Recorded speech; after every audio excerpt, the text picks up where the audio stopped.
from the city of Pflugerville. I'd like to call order the regular meeting of the Pflugerville City Council on July 9th at 7 p.m. If you will please stand with me and join me in the pledge of the U.S. and Texas flag and remain standing for a moment of silence. I pledge allegiance to the flag of the United States of America and to the republic for which it stands, one nation, under God, indivisible, with liberty and justice for all. Honor the Texas flag.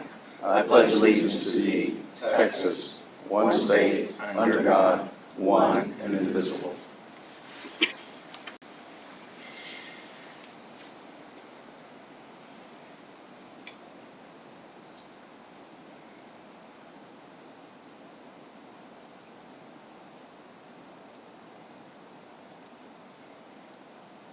You may be seated.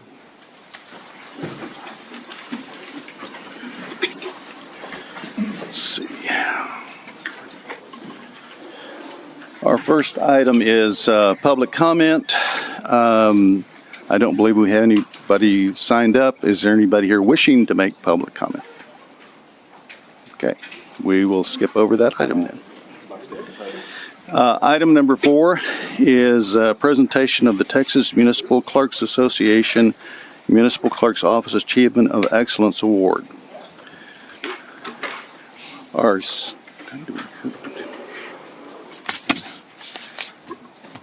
city's Secretary's Office has earned the Texas Municipal Clerk Association Municipal Clerks Office Achievement of Excellence Award. Alice Holloway, City Secretary of Joshua and trustee on the TMCA board, is here to present the award. Good evening, Mayor, City Council. It is with great pleasure and an honor that I stand here before you to represent the Texas Municipal Clerks Association. This award recognizes statutory requirements and demands for effective and efficient management of resources for proper governance by the Municipal Clerk's Office. In addition, this award recognizes outstanding dedication, excellent service, and extensive contributions to the field of municipal clerks. Today, I am here to honor a remarkable city secretary whose dedication and service has set a benchmark of excellence for your beautiful city. Your city secretary has demonstrated unwavering commitment, exceptional professionalism, and unyielding dedication to the principle of good governance. Please join me in congratulating Trista Evans as I present the Texas Municipal Clerks Association Achievement of Excellence Award. Congratulations.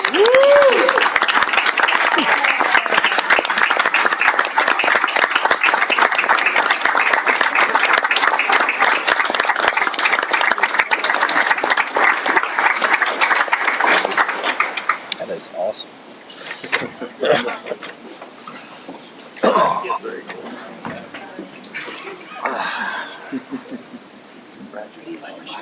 Did she know? Oh, good Lord. Where's mine? Such a- Alice drove from Joshua just to do this. It's like 4 hours.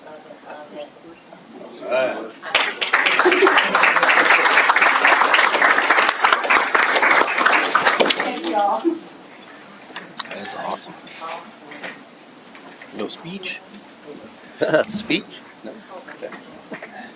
And for the record, in my Give me that. 16, 17 years on council, that was the first time that our city secretaries achieved that award.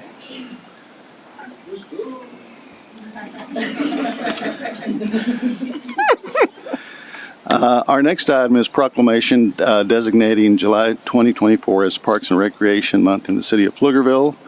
I guess I have that proclamation over there.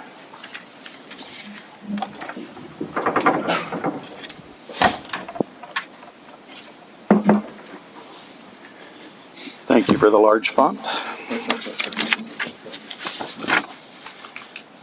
Parks and recreation are an integral part of promoting health and wellness in a community. They contribute to the physical and mental health of people who live near parks of communities throughout this country, including the city of Pflugerville. They also encourage physical activity by providing space for popular sports, hiking trails, swimming pools, and many other activities designed to promote active lifestyles. I proclaim July 2024 as Parks and Recreation Month in the city of Pflugerville. I encourage all residents to participate in the Parks and Recreation Department programming during the month of July, to celebrate the Trail Capital of Texas designation by using the over 56 miles of trails, and to read the award-winning 2023 Pflugerville Parks Recreation and Open Spaces Master Plan.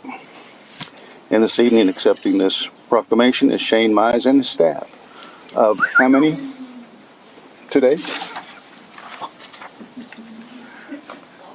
Congratulations.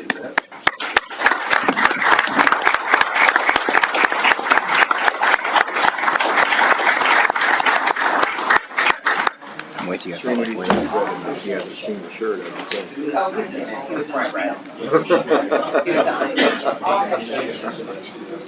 Maybe you should stand in front of him while the picture is being taken.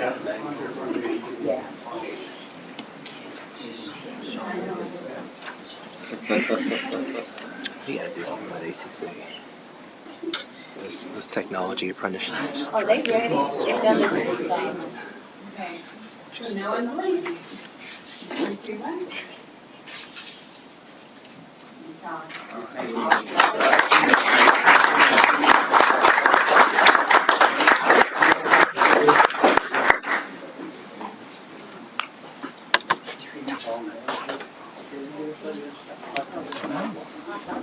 we're missing out. I don't know. It's free.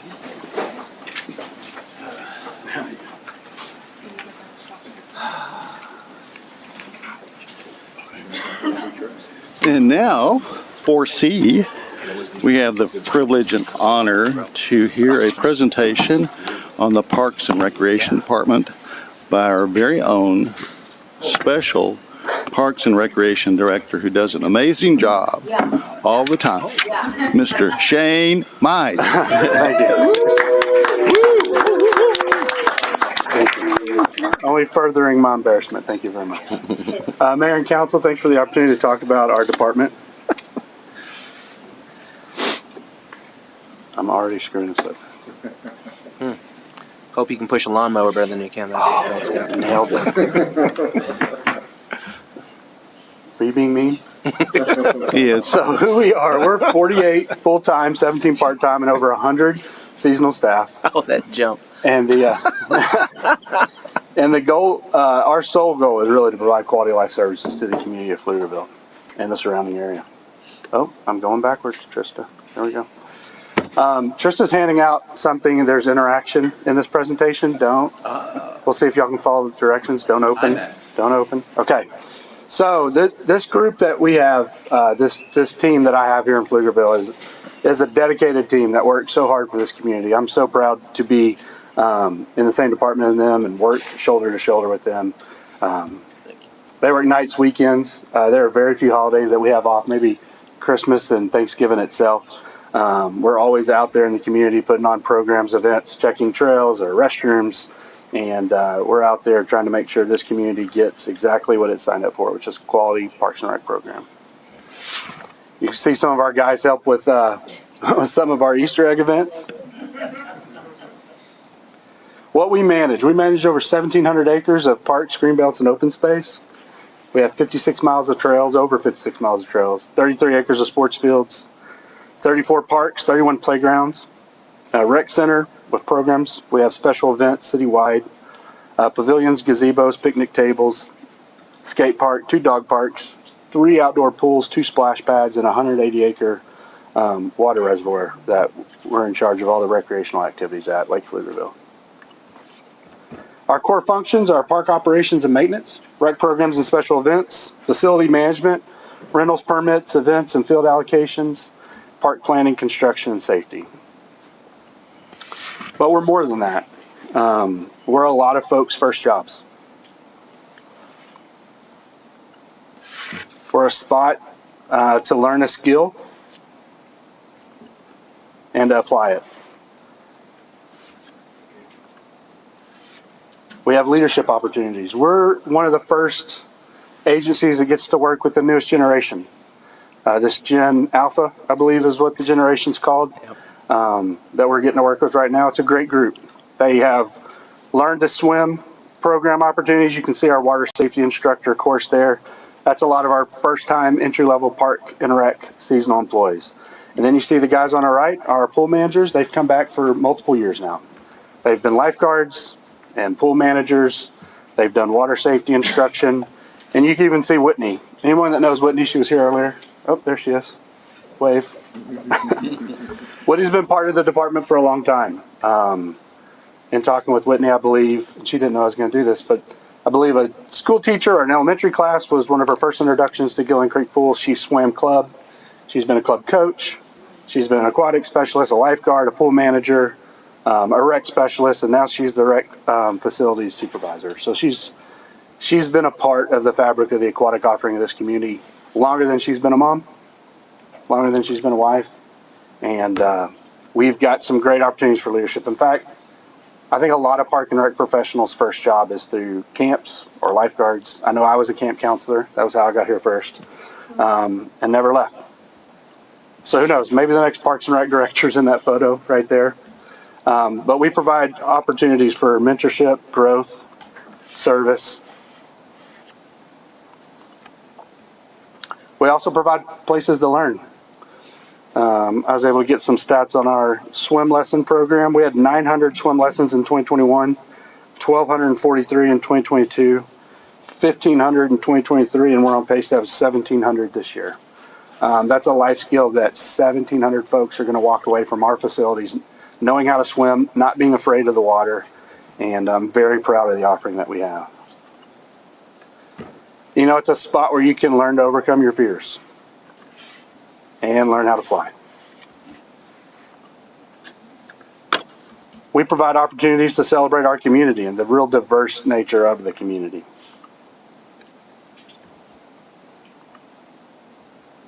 We expose our community to other diverse cultures.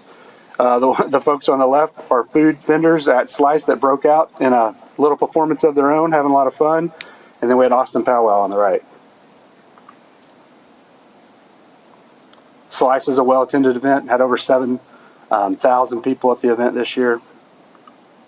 And that event started at the dais. It was something from y'all who said, we need to celebrate and highlight the rich, diverse culture of our community. We provide safe spaces for adults and kids to play, interact, and have fun. That is a shaded playground. One of many. We provide spaces to meet new people. I think when you think back to your time at a playground or at a camp, it's your first time to learn a lot of nuances of life. You get to learn life isn't always fair. And sometimes the odds are stacked against you.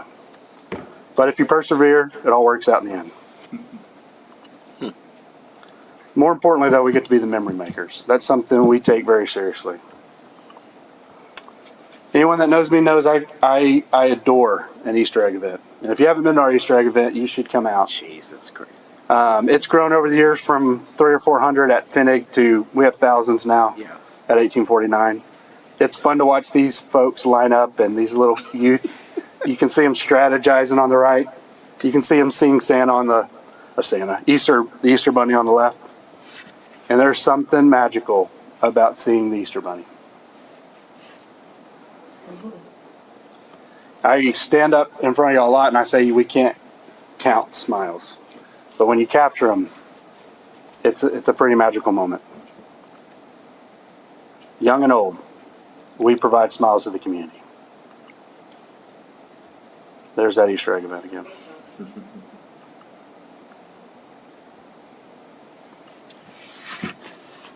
This is Slice again. This is another memory experience. I don't know.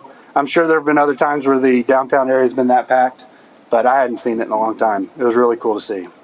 I mean, if you look at that photo, you can see how far they are shoulder to shoulder and how far back they are. So that's what we do, and here's what we're working on. Green Red Barn. We're one of these departments that are beholden to every other department in the city for our success. CIP in this slide, for example, PD, Finance, IT, every single one of them. We work with every other department. CIP helped us get the Green Red Barn open, and the Bowles House is our new offices. Helped us get the pool up and running again. so we can put on the tournaments and events that the community has grown to love about that location. And we do some stuff as well. Larry and his team work a lot. Junior and his guys work a lot on playground replacements and playground improvements. The pavilion here got masonry, got new trash cans, new picnic tables, and we're constantly putting shade and improvements in the park system. As we posted on Facebook today when we were talking about Heritage Park and being a playground distinction, we're working really hard to see by the end of this year having the average age of our playground 5 or under, and every one of those playgrounds having shade. We're working with vendors to put shade on the last couple that we have outstanding. Work with Aaron, innovation strategist, on finding new places to put in art. And our guys will work hard to improve the park system. Trail improvements, park improvements. And then the crazy idea of the goats. On the left, you'll see Jose with the 2 goats born in the 6 weeks we had him here. We thought that was an anomaly. We thought that was the craziest thing ever. Like, how lucky are we had 2 goats born. We reached out to the owner, asked if we could name them. They got a big chuckle out of it, almost took away our ag heritage card. But they said sure. And so you see Floral and Flana right there. Those are the 2 goats. They're spelled with a P, right? That's right. That's right. Flora and Pafana. And we learned why the owner laughed at us, because we actually had 22 baby goats born in our 6 weeks. Wow. So those 2, she was never going to use those names. She was like, you can name them whatever you want. We probably could have lost 20 goats and we'd have been fine with them. Exactly. As long as they got their 200 they started with. And in fact, that almost happened. So on the right, you'll see the goats were operating in a pen system. So you pin them up and you let them work the land, and there's a herder and a herd animal.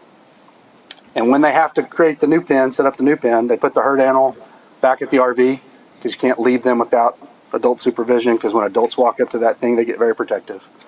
And then the herder goes and sets up the new pen and goes back and gets the herd animal and runs them back to the next location. Then he breaks down that old pen, and that's how he matriculates the goats throughout the park system. Well, there was a flash flood, and they were pinned up next to the creek, and they started calling, the public started calling police, Public Works. They were Johnny on the spot to come out and started texting me, hey, these goats are going to die. And I was probably lying. I was like, they're going to be fine. Goats can swim. Don't remove these pins. Don't do these things. But ultimately, police had to step in, remove the pins, and the next text I got is they're everywhere. And they were.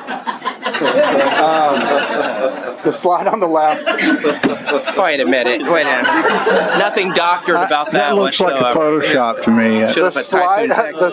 The slide on the left is a Park and Rec or Facebook video that a resident tagged us. We had a couple different people tag us. You can see a police or Public Works employee with a jacket trying to gather all these goats who had crossed railroad.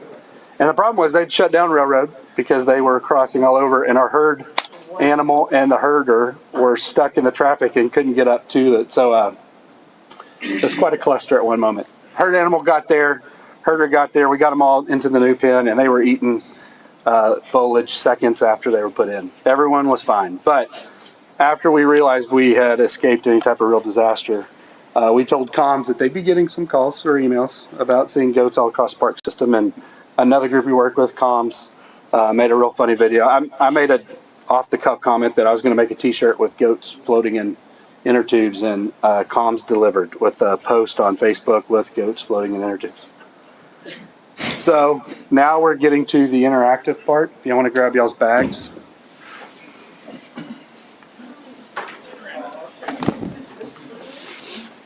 You'll see that I commemorated. I was true to what I told comms we would do.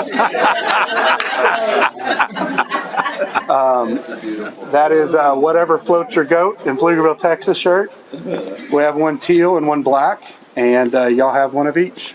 All right, love it. That's hilarious. I trust those will be available at the rec center. They'll be sold at the rec center starting tomorrow. Mediums. I think that might be your most popular T-shirt yet. Yeah, that's. I tell my wife that's my 16th chapel. I know that it's not really 16 chapels, but yeah. Okay, what's next for us? So Heritage Park, we're a couple weeks away from being able to ribbon cut Heritage Park. Verona will start next. Verona they'll start to remove that playground soon and start to build up that new playground, the new shade, and the new zip line. Cambridge is coming soon thereafter. We'll see the playground replace the challenge course that y'all approved and the trail improvements, taking it from DG to concrete. Then we're also going to be working on the Gillen Creek playground. We're going to be replacing the two that are in the floodplain that just replace what we're removing. And then the Clomar y'all approved a little bit back will allow us to improve the other two playground areas within that creek bed. We're working on Old Town Park now. Y'all approved a master plan a contract a couple weeks back for us to start working on conceptual designs. We're finalizing who we're going to have as our citizen committee, and we're working on public engagement for that. Stonehill Multicourt. We've got hopefully that date's on your calendars. If not, it will be soon, but August 17th is the date we're looking at to ribbon cut the multi-court with the Austin FC artist. The mural looks really cool. I think it's going to be something that's very unique. No one else in Texas is going to have an offering like that, and we're super proud of it. Wells Point's happening right now. Field and fencing, we're working on lighting improvements, getting that to y'all as well. Wilbur Creek South is ongoing right now. That's part of the bond. And then the mobility master plan. Those are our next steps for Trail Capital of Texas. That's the transportation plan and the trail master plan combined together in one effort called the mobility master plan. And that'll guide our next 10 years on what we're doing with our trails master plan. Any questions? Shane, would you mind going back to the early slide of all the features in the park system? It's like maybe the second or third slide. Sorry. No problem. I asked for questions. It's my fault. Well, I'm going to make a statement, not a question. And I think everybody knows what I'm going to say. Are we there? What was it? Back some more. There we go. Right there. Well, first of all, this was an awesome presentation covering all aspects of what the Parks and Recreation done and what you and your staff have done to create the most awesome environment for our citizens, for our young people, for our seniors, for the entire community. The festivals, as you've noted, with thousands of people, are something you would have not seen years and years and years ago. It has all been a process of growth, definitely, and trying new things. Mm-hmm. And I'm glad that we have you as our creative Parks and Recreation Director. But for those that are sitting in the audience and on the dais, I don't think to get the full perspective of what you just saw. What you see in front of you, the list of 1,700 acres and 56 miles of all of it was not there when I was growing up as a young kid in Pflugerville. Yeah. Nothing, absolutely nothing. We had Gilliland Creek. Me and my buddies ran Gilliland Creek all the time, fishing and hunting, going through the vegetation and the weeds and the water moccasins and jumping, barbed wire fences and getting run out of the property by the Pflugers and, that whole experience as young kids. And, but that was our domain.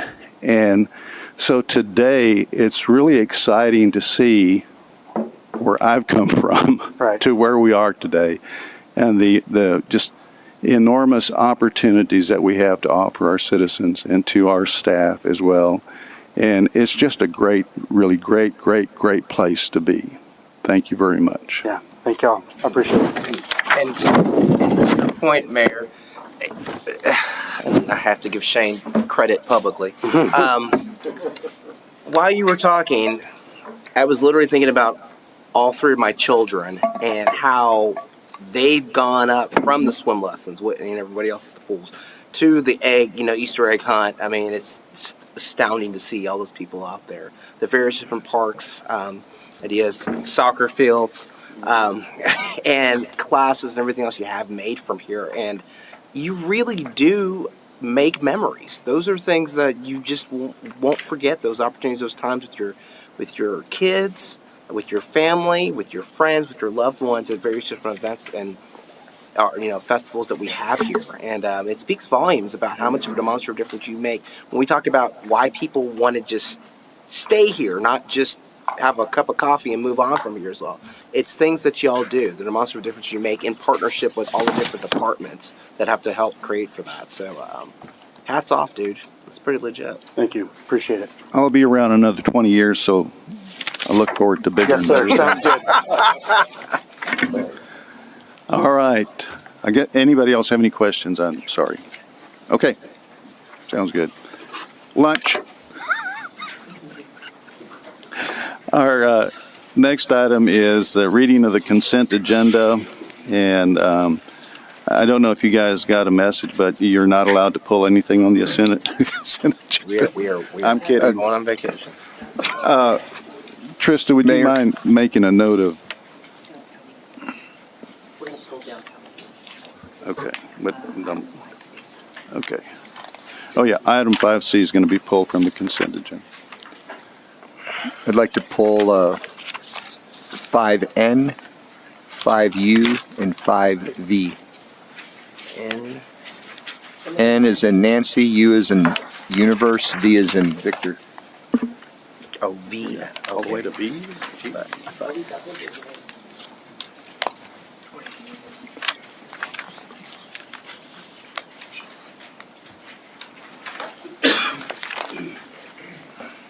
Oh, I was asking about 5R. We're fine. And which one did we pull? Victor? 5C. C? 5C.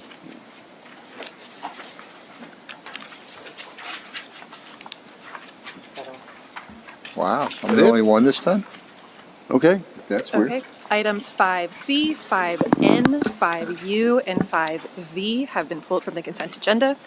5A is approving an ordinance on second reading with a caption reading an ordinance of the City of Pflugerville, Texas, annexing for full purposes tracts of land totaling approximately 150.180 acre of land lying within the William Caldwell Survey, abstract number 162, survey number 66, and being all of a 40.001 acre tract of land described by deed 7C Cameron LLC, recorded in document number 20220578890, official public records of Travis County, Texas, generally located at 16544 Cameron Road, extending the boundaries of the city to include the land and to be zoned agriculture development reserve to be known as 16544 Cameron Road annexation, binding the land to all of the acts, ordinances, resolutions, and regulations of the city, approving a service plan, providing for severability, and providing an effective date.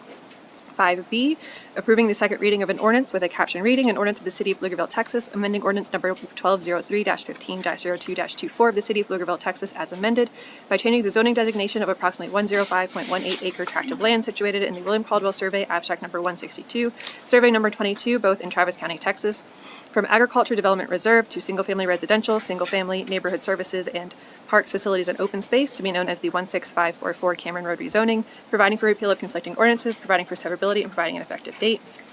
5D, approving an ordinance on second reading with a caption reading an ordinance of the City of Pflugerville, Texas, amending and updating Chapter 53 Water and Sewers Drought Contingency Plan and providing that violations of this ordinance are Class C misdemeanors, subject to fines not to exceed $2,000, providing cumulative repealer and severability clauses, providing for open meeting, and establishing an effective date. Again, items 5C, 5N, 5U, and 5V were pulled from the consent agenda. All items remaining may be acted upon in a single motion. So moved. Moved. Have a motion and second to approve the consent agenda.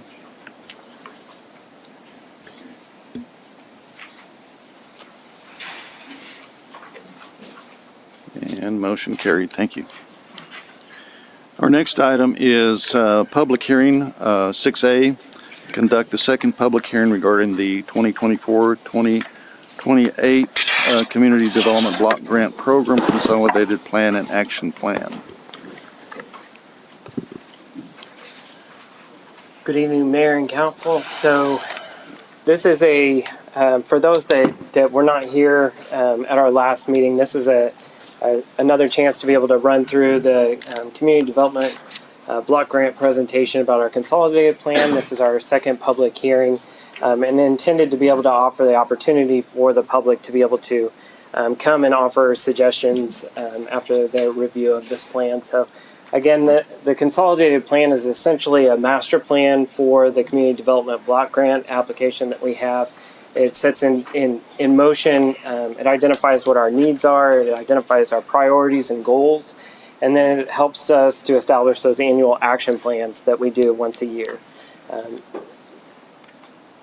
This is again something that we do on a 5-year process or 5-year plan, planning, and on the screen represents kind of that process. Again, we begin at the consolidated plan. That's where we're at right now, working through. Then we will move into the action plan of actually administering those programs and getting moving. And then at the end of the year, we do a CAPER, which is basically our report card of what we accomplished that year.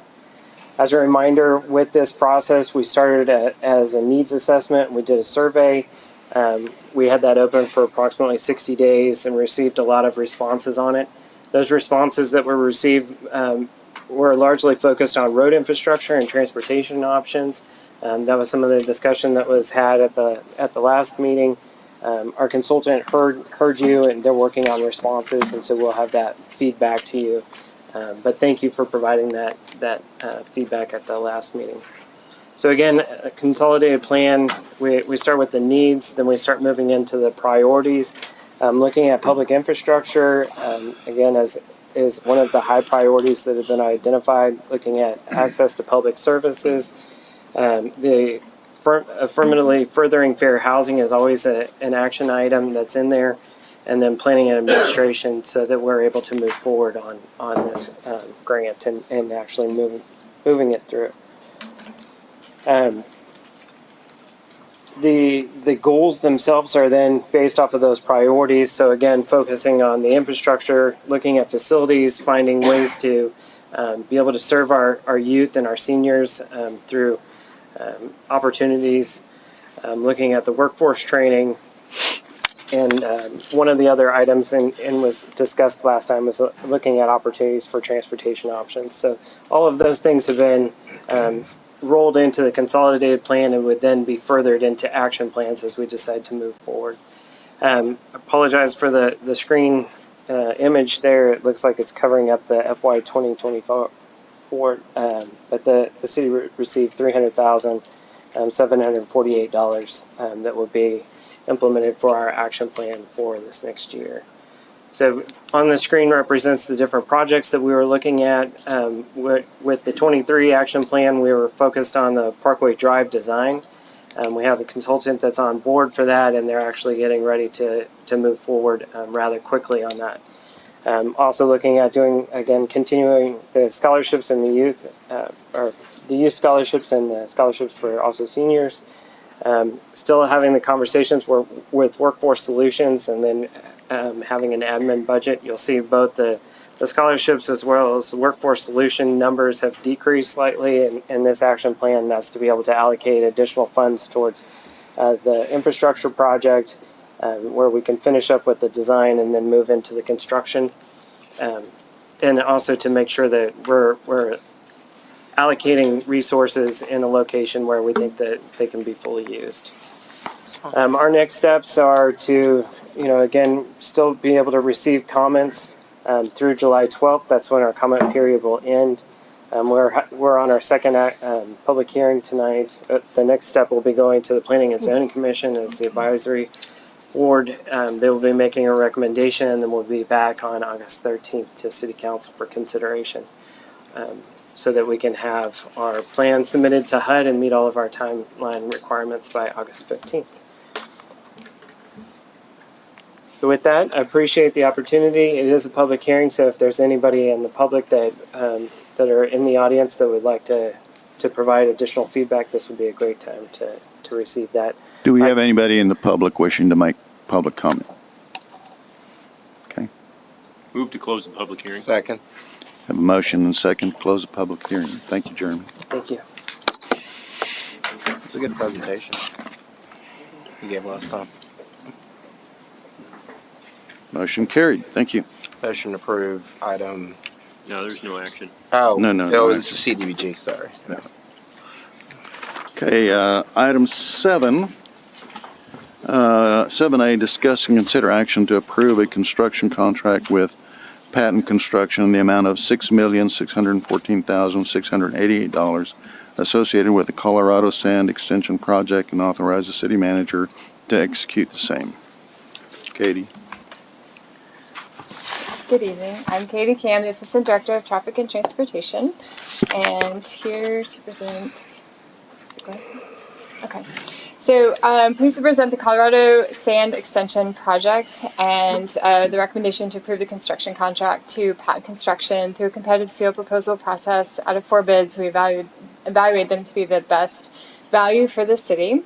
And so the Colorado Sand, to become familiar with it, is going to extend Colorado Sand as it exists now just north of Lone Star Ranch Boulevard and extend all the way to Coppermine. We're putting a roundabout in there, and the construction contract will include the construction of the roadway, the associated detention pond, and we're also including what we're calling alternate 3, which is irrigation and landscaping for the Pflugerville ISD property. That's right there in the middle of the project. And I'm happy to answer any questions about it. We plan to go to construction at the end of July and finish up in the winter of 2025. Oh my goodness. This is such a long time Yep. coming. So excited. Awesome. I was just thinking, I think I was talking to people about this project when my kid was in middle school and there's a senior in college next I'm literally next thinking about, semester, because I was like, oh, I have a kid Wow. who's at Hendrickson, but the other one was supposed to be there when this was originally supposed to be talking about. So this, just to help me believe that this is going to happen. We've got all utilities cleared. We've got all right of way acquired. We're ready to turn dirt at the end of the month. We have the right-of-way acquired to move forward with the project. We have one that is pending, but we can get started now. Is that a utility that's an issue that's pending, Burger? No, we don't have utility Okay. issues. but okay. No utility issues. Just one right of way. Who hasn't deeded over the property yet? Yeah. Can you tell us who? Oh, There are really only 2 properties involved. Yeah, I was here, about to right? say, North and we- south. it's on the northern part, so Northern we're part. ready for the central part from Lone You know- Star up you know to the answer. Coppermine. Okay. You know the Yeah. answer. That's helpful. But yeah, we can start moving the dirt now. This is a great access to HEB. Yes. It's a great way to get back in the neighborhood. I mean, It's I yeah, mean, it's great access to Oh, the schools to anywhere. there. it makes such a big difference. It really is. It's going to make a huge difference. And I got to give a lot of credit to Emily, James, and staff. I mean, you guys, this is a long time coming, and there's been a lot of interesting machinations that have gone with this. So, good job to y'all. Hats off for working with everybody on there. I'll Thank move you. approval. Second, third, fourth. I have a motion and second to approve item Who's 7A. excited? I am. I really. It's because whenever I ride my bike, I'm like, oh man. I mean, we've been working. Motion that's carried working unanimously. for a long time. Long time. Great job, 7B, discuss and consider action to approve a construction contract with SA Smart Solutions in the amount of $358,457 associated with the historic elevated tank lighting project and authorize the city manager to execute same. So, good evening, Mayor and Council. Brandon Pritchett, Utility Director for the city. So we're going to talk a little bit about lighting up the Old Town Tank off 2nd Street. So, a little bit about this. I brought forward a while back about the rehabilitation of the coating system. That work's been completed. We installed a conduit on that for the ability to put future lighting on the tank. And we also bid this project out with multiple options. So the reason this is discuss and consider is because we want to get opinions. We have an opinion, but this is a very landmark site for the city, and we want to make sure that we have all options on the table. So there's a plethora of options here. So as we're going to go through. So here we go. You asked an opinion. This is the base bid and alternative 1. So base bid is a quantity of 10 lights. So the picture you see on the left here of Hempstead, this is 10 lights. So I'm not saying it's going to look exactly like this, but the 10 lights are non-color changing on the base bid. Alternative 1 allows the option to change the colors remotely of the lights. So someone can be on the ground, they can change colored lights to whatever color they want to. Like the mayor's favorite color on his birthday. Right. Correct. Okay. Whatever color, if it's maroon, burnt orange, no loyalties here. but, Whoa! What do you mean no lawyers? I'm Let's just not saying, get crazy. this is not up to me. So I do not control the lights. So then you have alternatives. Would that enable you to have like two colors at the same time? Multiples. So you they're could LED have- lights. So you could have like green Red, and white, yellow. blue. You could have a plethora of lights, whatever your heart desires, essentially. So if there's things that require multiple colors, you can control the lights individually. It really, the options are kind It could of be endless. 10 different colors. If that is what people would like, then absolutely. But there's a. And you're sure burnt orange is not one of the options? I am. You better stop. It I'm probably just is. here to present options for lights. Probably make them pay So- for the color. Okay. So the other alternatives that are in the bid package were alternatives 2, which is an additional 4 lights at the first support rail. So if you see that lower photo, so if you can see the first support rail, I don't know if I can point that out or not, but on the lower Yeah, photo, on the bottom. the support rail, they point upwards towards the bowl okay. of the tank. Okay. So if you look at the previous photo, those are just on the bowl of the Right. tank, right? So you can tell that the bottom of the bowl is not lit. So alternative 2 allows those lights on that first support rail to point up towards the tank. Question. Sure. I can't help but noticing all these lights are pointing up, but I know there's dark sky requirements. Why are they not pointing down? So I don't think we're not under the dark sky requirement. But then also, if they're pointed down, there's quite literally houses right next door. Quite literally, several houses that. It's a security enhancement. I was going to say you. I don't think they will see it in that way. Security. All right, point taken. Carry on. Sorry. So then when you look up when you look at alternative 3, so alternative 3 is a mock-up of these lights. So we want to make sure that they are where they are, we have all the lights we want to before we do the permanent installation. The alternative 3 is a test mock-up of these lights to make sure they're positioned correctly where we want them. Again, it's a very much a landmark So when you site say mock-up on the tower itself. on the tower. Yes, sir.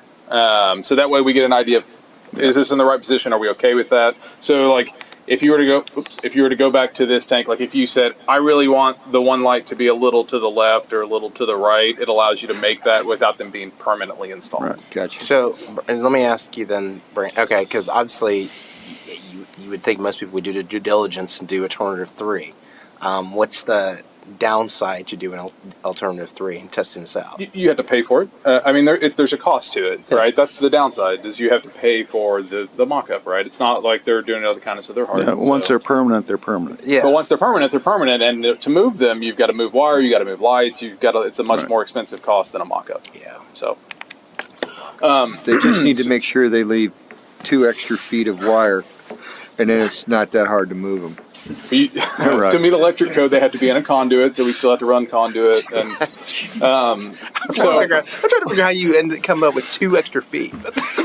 So when you say you can put it any color, is the color is going to be static then? So like I can put in an RGB value and I get a static color, or can I program it to be like a red, white, and blue chasing around the perimeter? I would have to confirm with our consultant that I don't know if you could do like a strobing light or if I understand what you have to chase it all the way around. Yeah. I don't think does that. Yeah, it's not going to be Reunion Tower here. And then we can have Team It America doesn't music strobe- playing. No, so no chasing of the. So of the light. but each light would be individually programmed to be a solid color. Correct. Okay. If I'm not misread, yeah, okay. Like I believe, from Is my this understanding, SA Well, I'll come up with some hard questions. I like lighting. Is this SA Smart Solutions in the audience? Yes, sir. So I was going to mention that once I get to the end of the alternatives, but that's fine. yes, sir. We have a design consultant that helped us with the lighting that have worked on similar tanks that you see in these photos, as well as the contractor that we're hoping to award. All the lighting I used to work with 50 years ago when I did lighting for production, at the Chautauqua, they had these bus systems, and you could just slide the lights wherever you wanted to. They were on a bus rail. You Oh, wow. can't Good old That was make them move. old fashioned though. like track lights. They're called talkies. So to round out the final alternative so that way you all have a full picture of what we've got here. So we also have alternative 4 here, which is a quantity price per additional light along the bowl. So quantity of 10, you can, for each additional one, we requested for the bid for an additional light in case we said, you know what, we think we need 100. It won't be 100, but if we needed 12, 14, 16, 18, it gives us a quantity cost of each additional light to include into the bowl. So At what point in time do we have to execute on that? Is that as of we do the test mock-up, we say we need 3 more, or we get everything installed and we're like, we could use 3 more? So we have a recommendation of how many additional that we believe we're going to need, but it would be when we do the mock-up and we say, listen, we probably should execute a change order. So it's not like it's all installed and 30 days later we're like, give us 6 more lights. It would be if we did the mock-up, we said we really need 4 more lights, we would probably hold and say we want to do a change order for 10 more, 4 more, whatever the number is. Yeah. But so just to put it in perspective of what you're looking at here on the screen. So what you're looking at on the screen is 18 lights. So that is 18 lights on the Salina tank, and it also has those 4 along the first support column. So a lot of lights. Is the capacity or volume of that tank similar to ours, or is it? Yep. Yes, sir. Okay. And so, so as you can tell, that's very well lit up. So it's very well lit up, whether or not you want it to be totally lit up or a little bit subdued. But so our recommendation, and I'll go back to the slide before that, our city staff, and we're not lighting experts, we're happy to add however many lights y'all want to add onto this. So our recommendation would be to go to alternative 1, 2, and 3, so which is the color changing lights. It has the 4 lights along the support column. It allows you also alternative 3 to do the mock-up, and also 4 additional lights around the bowl. So a total of 14 lights around the top, which would allow significant illumination, but not overpowering illumination for the neighboring communities or neighboring houses. We are more than happy to discuss how many lights that we're all wanting to put on the tank. But one thing to keep in mind about this project is funded out of HOT funds, so hotel occupancy tax funds. So it is funded out of that pot of money and not, general fund, property tax, ad valorem, or sales tax, or out of the utility fund. So we're really looking for, this is our recommendation, but we really would love to hear opinions. What y'all really, if y'all want something different, we're happy to move that forward as well. Do we have a picture of one of the lights? One of the lights? The light itself, the face of it? Is it so in other words, is it a multi-element LED, or is it like? I'm happy to bring the consultant and the contractor to be able to discuss probably that. have to have them up here ask questions because I'm concerned. Just want to understand like the longevity of the lights. If like my Christmas tree lights, right? If one light burns out, I don't want the whole string to go out, right? Yes, sir. And so I need to understand the resiliency of the lights, et cetera. How old is your Christmas tree? So I'm happy to bring the consultant and the folks from. I totally remember that. Before you do that, I don't throw anything away. Splice the wires close together. before you do that, I want to ask, That would be awesome. I would imagine what kind of that. outreach have you done to the people in the neighborhood? I mean, want to make sure we have buy-in from everybody who's going to be suddenly having light, a lot more light than they're used to in their backyard So it's mixed. or their front yard. So it's mixed. And the lights too also are pointing upwards, so it's more of you kind of have to look up to, it's not, so when you think of Round Rock's tank, they have them all the way down. It's not that extreme, right? This is only at the top. So, but we're going to get a mix between anybody in the neighborhood. Some love it, some say no. So, I mean, I think it depends on what everybody wants in their backyard, but the intent though is not to be able to be so obtrusive. So have you done the outreach to ask the questions Just of the neighbors? a little bit door to door. We didn't do like a very public, meeting, but it's more door to door. Was there a certain city manager who complained about the lighting? Not that I'm aware of. So let me just make a comment here about the water tower, water tank itself, I guess, because I thought about this the other day. Because when I'm driving around Pflugerville, and besides being able to see Amazon, and now this afternoon I was able to see HEB from here, is that really the water tower is very iconic and historical. And I was wondering what other communities in the Central Texas area or Texas still have and maintain water towers of this type? I would imagine there aren't too many. There's surprisingly more than you think there are. That's So- exciting. And they use it as more of a historical type landmark, Right, right? right. So there's not. I wouldn't say there's a lot that are doing. these Right. No, massive I understand lighting. that. Understand. But And some there- of them are still being used, I would Right. imagine. Yes, sir. Some of them small towns are still being used in these types of water tanks, but most places that have kind of grown out of them, they keep them as kind of like as a more of a historical type landmark. than Right, they do a water type landmark. And Some- just from a perspective position, when I was growing up as a kid on Gilliland Creek, this water tower didn't exist either. So but it's they're, Okay, that's fascinating. they are very unique tanks. Yeah. Those type of tanks are very unique, and there's only a couple companies in the U.S. that made these tanks during Right. that time. So Okay. they're very unique. This, go ahead. No, I was going to say to your point. Kind of shocked me with that second point, though.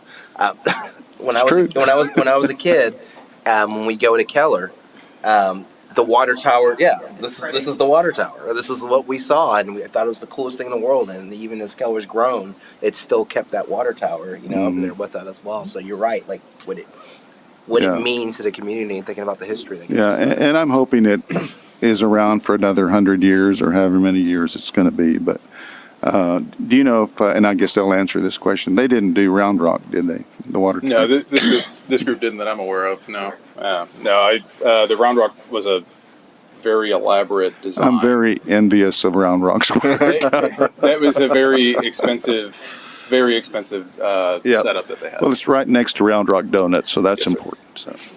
Brandon, could you remind me, what's the base bid? So the base bid is 10 lights, non-color changing. So if I Okay, go, and then the Non-color alt changing. one is Correct. the color changing. correct, yes, sir. 10 lights, color changing. So 10 lights. So that alt one is the additional cost to upgrade to the color changing lights. Yes, sir. Did you answer Jim's question? So No. is it No, about the what type of light the Or lighting? let me I ask think they the were going to question. come forward. Let me ask the question a different way for you, Brandon. Brandon, do we have a warranty period on the lighting? I'm happy to bring up the. Okay, very so good. yeah, that way I feel like a lot of these will actually be more technical questions for the people that install the lights. and Thank you, stuff. sir. So Yeah, if you'll we come get forward, sir. gentlemen, maybe somebody from Smart, depending on what the question is. He's so. wearing maroon. Is that strike one? I don't hate, it's okay. Please introduce yourself. I'm Stephen Johns with Dunham Engineering as the engineering design consultant for this project. Thank you. I'm Andrew Berteau. I'm the managing partner of SA Smart Solutions. When I'm not managing the business, I'm also I act as an energy auditor. We're working with a number of city-owned buildings down in San Antonio, helping make them more energy efficient. We currently have grant money from SECO, from CECA, to make municipally owned buildings more energy efficient. So something that we might be able to connect with y'all in the future about. I'm also here with Orlando Sanchez. He's our project manager here, as well as Dennis Sullivan, who is our operations manager. He coordinates a lot of the things that move around to get these done. So my first question, thank you. My first question is the construction of the light itself. Is it a multi-light LED? Is it a single? What's the light actually look like? Yeah, so the color changing lights are going to have multiple diodes in the same fixture. Right. So you essentially have a series of diodes that will all change colors.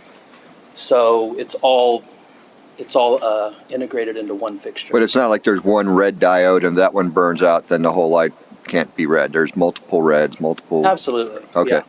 Yeah. And then in terms of, you talked about energy efficiency. How many watts do each one of these lights consume? 50 watts. 50 watts? That's amazing. That's really low. Yeah. It's shocking. Um, Shocking. Wow. Yeah, I I think, love LED. So do we. That's how we got into making buildings more energy efficient. We started with lighting, and that's why we are. That's why we have a track record of working with LED lights. And then tell me what sort of warranty you include with the quality, the installation part of it is one warranty level, and then of course the light fixtures themselves, which may have a warranty that you pass along from the manufacturer. Can you talk to those two, please? The standard project for itself for the installation is 1 year. And then for the warranty of the lights and stuff themselves, I'll let them speak to. I'm sorry, I didn't hear. The 1 year installation warranty is what that is for their work completes. And then I'll let them speak to the specifics of the lighting warranty beyond that. Gotcha. Thank you. Yeah, the lights themselves usually have a manufacturer's 5-year warranty. We only use products that have been tested either by Energy Star or DLC. So we're usually working with a more of like a 55,000 working hours, which for this would be somewhere around 15 plus years. Right. That's beautiful. And then when one does burn out, of course, it would be 15 years from now. We'll probably have new technology then, and we'll replace it with the next greatest thing. But in the meantime, if someone throws a rock up there and it smashes one of them, or whatever, I don't know, somehow one of them does break, do you replace the whole fixture, or do you repair part of it, or how's that work? It would be the whole fixture that would be replaced, and if you have somebody that can reach them, They should be pitching for the Longhorns, right? Don't dare our mayor. He's got a history. Thank well, you. To my knowledge, again, which goes back a long way, we had individuals who would climb up on things, but to my knowledge, nobody's ever climbed the water tower. That 70 show? I tried earlier today. It's quite. Y'all made it tough. I tried earlier today. Yeah, because I know the moon towers downtown Austin. They're big climbing things. I wanted to, but didn't do it. Just for the record, I deny ever having climbed the moon tower. Any other questions, council? All right, thank you very much. Thank you. Thank you for your time. Thank you. All right. Was that the end of your presentation? Yes, sir, it was. Again, our recommendation is to go with bid alternatives 1, 2, and 3, like I mentioned, and then also with an alternative of 4 additional lights around the bowl, which comes out to a grand total of $358,450. I make a motion to approve item 7B as presented. Second. Motion and a second.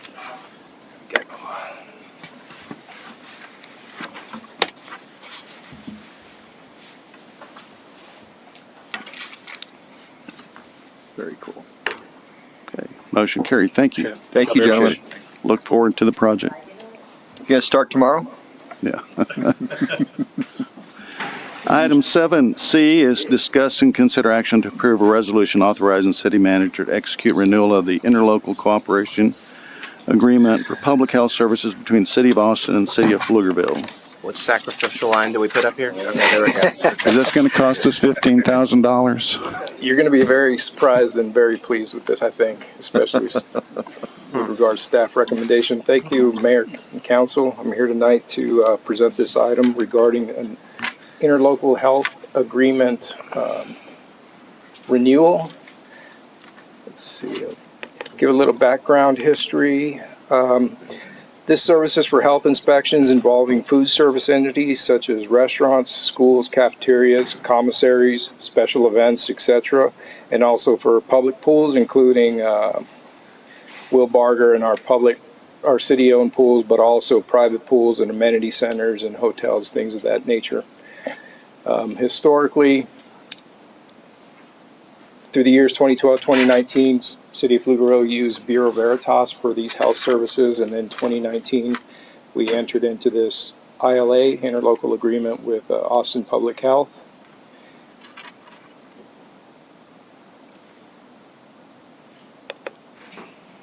Let's see. There we go. Is that it? In July of last year, we renewed, well, first off, from July 2019 through July 2023, we reached the end of the first 5-year agreement. In July of 2023, there was an additional agreement with 4 successive renewals that were approved at no cost to the city for implementing the agreements. In November of 2023, an amendment was approved for a pool in Williamson County that was located in the City of Pflugerville's ETJ. Austin Public Health amended that contract in an effort to help out the amenity center on Carey's Ranch in Blackhawk. They were stuck and they had no recourse in order to get a final inspection and then their annual food operators pool permit. Austin Public Health stepped up, amended that agreement, and took care of that for us. Which brings us to tonight, which is the first renewal in the agreement from 2023 for the second, 5-year contract. We present in July to allow the council time to decide whether or not to renew, and the contract needs to be executed and renewed by August 1. APH is working on the temporary food establishment fee adjusted. We've got members from Austin Public Health tonight, Todd Mers and his group, if there are any questions that I cannot answer.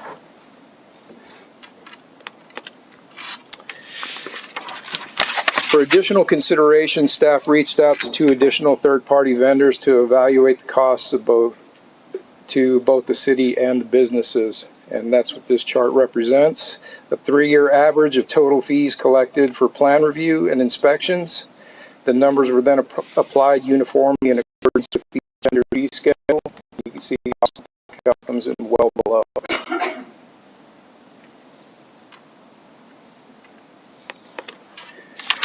Another cost analysis. This is a fictional model of a food service business illustrating the projected costs over a 5-year period, beginning with plan review through each year's successive inspections and renewal costs. The initial year 1 cost would include plan review, the pre-opening inspection, and the annual food permit, where the years 2 through 5 include annual food permits and 2 to 3 routine inspections based on the health risk of the establishment. And I'd be happy to come back to any of these once we're through. This chart models the estimated cost to the city based strictly on administrative costs for intake, processing, inspection, scheduling, annual notifications, etc. This would only be in the event that we were to go to another third-party vendor, or if the city of Pflugerville chose to take on the entire program on its own. The $80,000 that you see with Safe Built and Bureau Veritas is to cover all the administrative costs, while Safe Built and Bureau Veritas would handle all inspections out in the field. We, the city of Pflugerville, would incur all the administrative duties, the processing, the intake, scheduling the inspections, annual notices for renewals, all of those things. The $80,000 includes an estimated cost for 1 admin tech with roll-up costs, and it does not include an additional fee that we would have to pay to update our permitting software to include a new workflow to account for this. As you can see, Austin Public Health administrative costs are currently 0. These costs were captured and renumerated during the initial 5-year interlocal agreement. So in July of 2023, when we entered the second 5-year period, it was at no cost. This renewal is also at no cost administratively to the city. Fourth option, with the city of Pflugerville taking on both administrative and inspection duties, you can see the impact there. And that is to account for potentially 2 sanitarians, registered sanitarians, 1 administrative tech. This does not include one-time purchase of vehicles or the PLL workflow update. The least desirable, you can see, and also with trying to find 2 sanitarians in the 4th model would be just like building inspectors. It'd be very difficult to accomplish.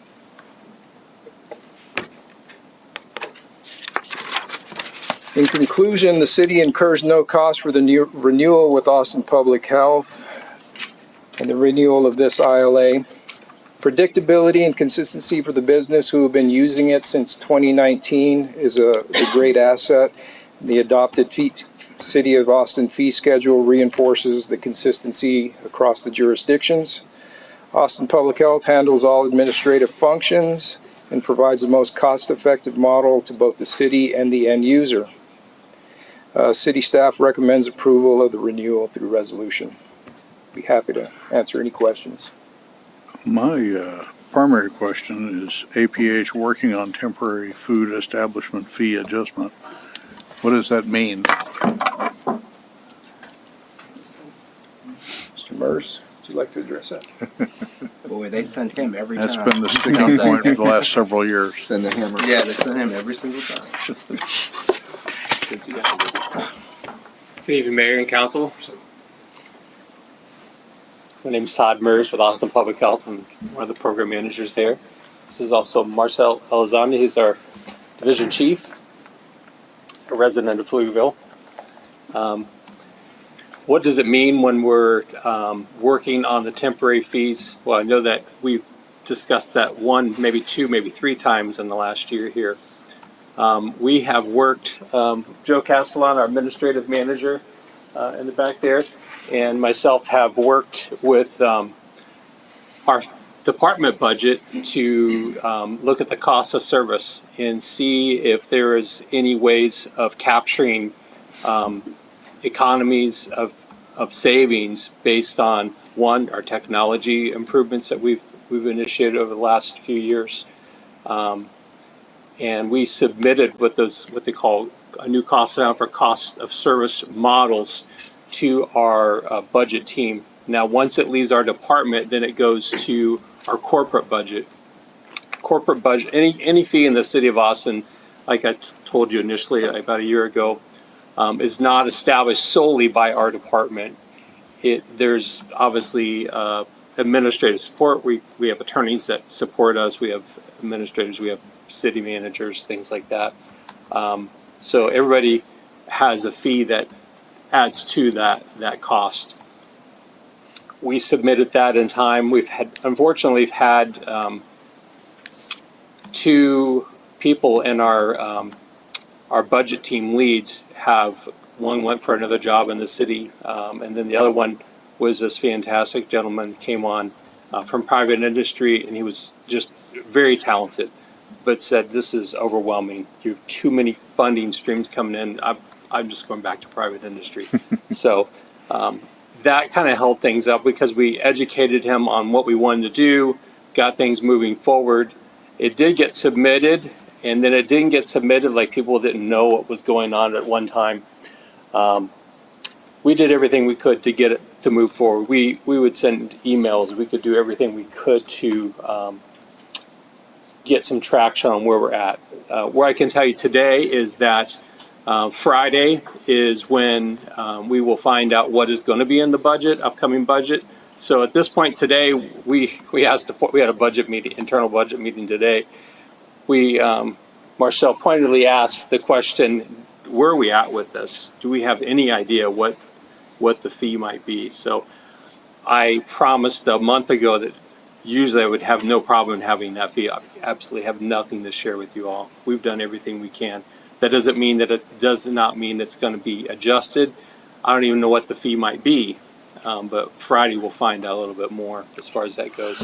So I think we've done everything we possibly could on our end to provide those cost of service models, those costs and estimates to establish and calculate that new fee as far as that goes.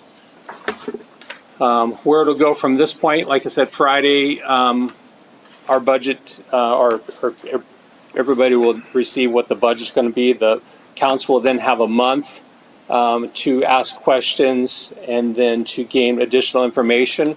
And then somewhere around August 15th, everything will be solidified. So that's kind of how it'll all roll on our end as far as that goes. Any questions about the journey since last year? What was your revenue from fees for Pflugerville for last year? Revenue for fees for fixed food establishments is a little different than what Robert had stated there as far as that goes. If you look at our average, he used the word average fees. That's a low number. Average annual fees for fixed food establishments, which were the things that are going to be here today and here tomorrow, most likely, So everything except temporary food establishments will be about $145,000 in revenue. So 145,000 for fixed establishments. For temporary establishments, we know there was at least $15,000 collected from one event. I don't know how much you got from Deutschenfest. Yeah, you can. It varies quite a bit. So I'm just looking for last year's number. I don't need an average. okay. So for last year was a very big number. The year before we had 29 booths. Last year we had 141 booths, and so far this year we have 79 booths. So 141 booths equates Last to year. how much money? $31,000. 31,000. I'm just trying to get a rough total here, because what I'm looking at is the slide before this one in terms of if we were to take this on ourselves, the $358,000 would potentially be offset by $180,000 worth of fees collected, potentially. Is there another category of fees besides fixed and temporary that I'm overlooking? No, I think just if you're looking at trying to plan, I kind of knew what you're looking at. If you're trying to plan on taking this on yourself, you really want to say, okay, what can I hang my hat on? What kind of fees can I do? The fees to hang your hat on is $145,000. If, let's say you're the gentleman here with Park and Rec, to large part, we support that, but he's the one promoting it, right? Right. Economies, like I said, right after COVID, you had 29. And then you went to 141. Now you have 79 this year. So you really don't know. Some people just have an idea, hey, the economy's great, let's do this, I see this vision, let's have this event. People have money to spend, so it supports those type of things. So I wouldn't hang your hat on any temporary fees. Just stick with that 145,000, which deals with all your pools, all your fixed food establishments. Even your mobiles would fall into that. So they're very stable. I mean, for the record, I think y'all are doing a phenomenal job. I think that the city of Pflugerville benefits from the economy of scale of leveraging your offices. I think that consistency across the county provides some surety to all vendors if they're going to open a second location. Or the original impetus and one of the reasons why me and a few others championed your first contract was food truck vendors. Because the way it was working before is they'd have to go get multiple inspections, multiple licenses, and now with y'all having a lot of other jurisdictions in the greater Austin area, they can go get one inspection annually and then just pay for each licensure in each jurisdiction that they want to operate in, which is a huge boon. And so there's lots of great benefits. I think you provide a great service. My questions are no way meant to disparage the quality of your service. I'm just making sure that we're getting the biggest bang for our buck and that we're not missing an opportunity to roll our own, so to speak, right? I'll finish with that one. Biggest bang for your buck, this costs you absolutely nothing. Just remember that. So, Well, it costs it's the greatest deal out there. maybe the city, but not the citizens that want their temporary. There's no permit. free lunch, you're right, but paying for an inspection is, everybody pays for an inspection these Right. days, as far as like, when you go get your driver's license, you have an application fee. Right. Everything's paid for by the consumer, so we're no different. And correct me if I'm wrong, but last year you said that any changes to the fees would have to go or be approved by Austin City Council. You kind of alluded to this a little while ago. Yes. They chose not to do that last year. So what's to make me believe or lead me to believe that they're going to make any changes this year? Yeah. Evening, Mayor and Council. My name is Marcelo Zondo, Division Chief for Austin Public Health, Environmental Health Services.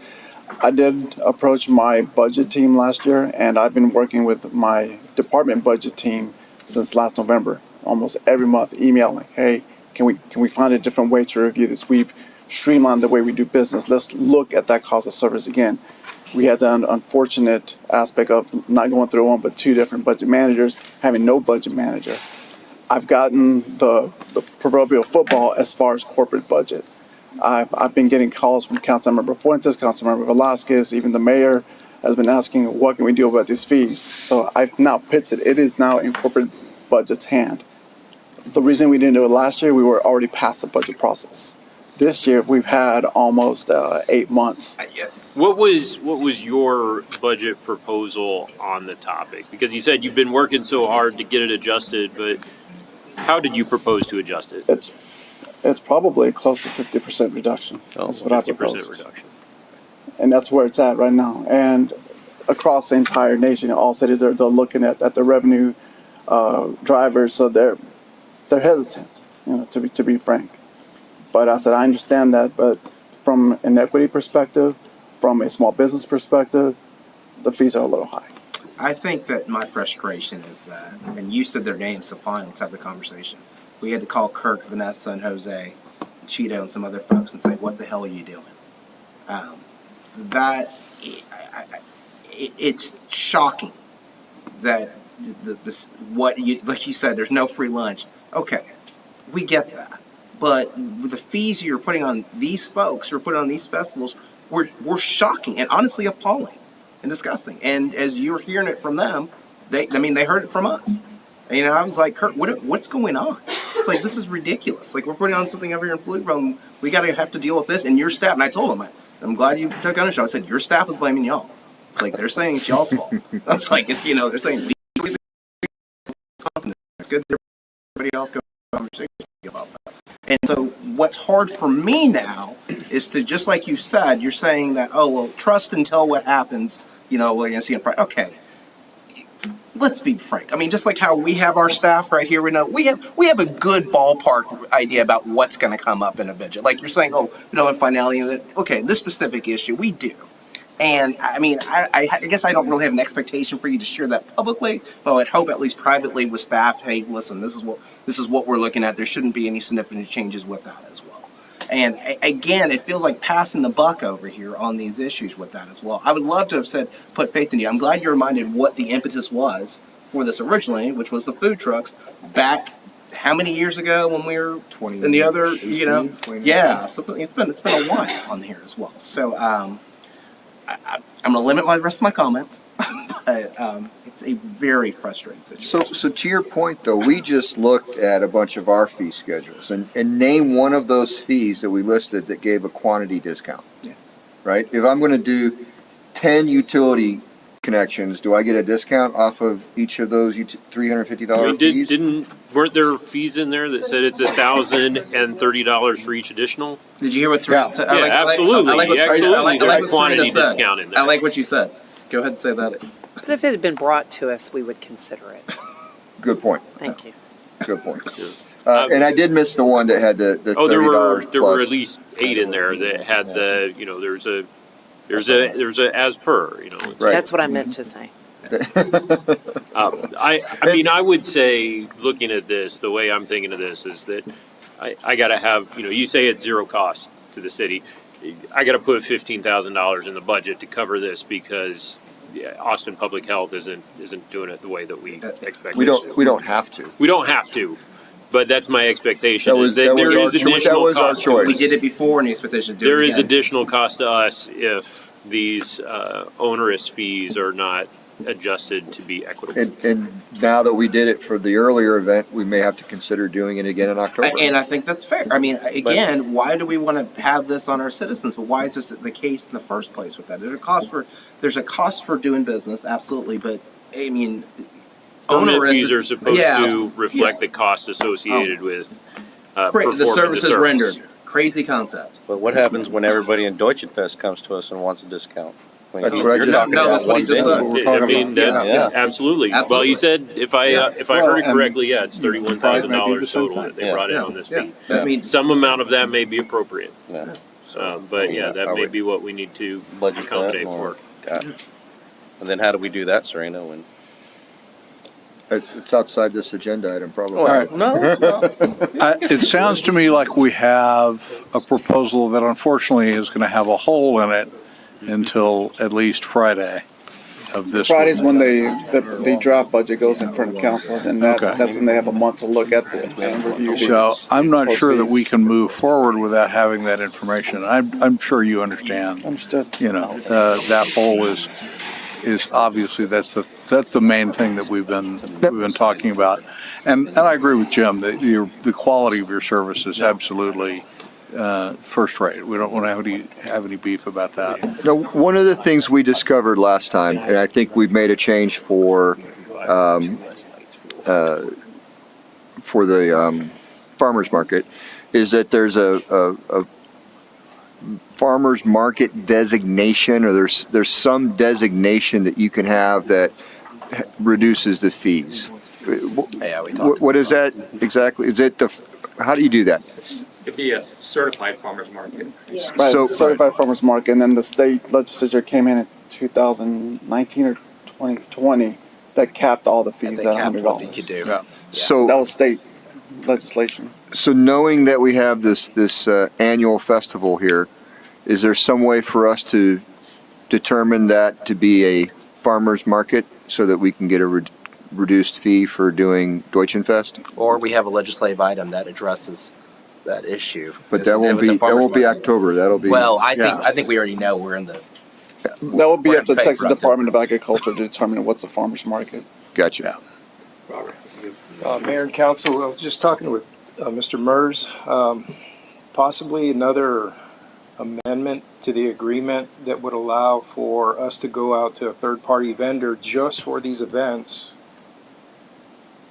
in lieu of, or maybe until they adjust their fee accordingly. I mean, it's an option. Some of the other third-party events, let me see what their fees are called for. I give you credit. So Bureau Veritas would do $100 from them per booth for multiple days, just one charge, $100. Safe Belt would charge an hourly rate, an hourly rate of $95, and depending on how many booths they could cover in an hour.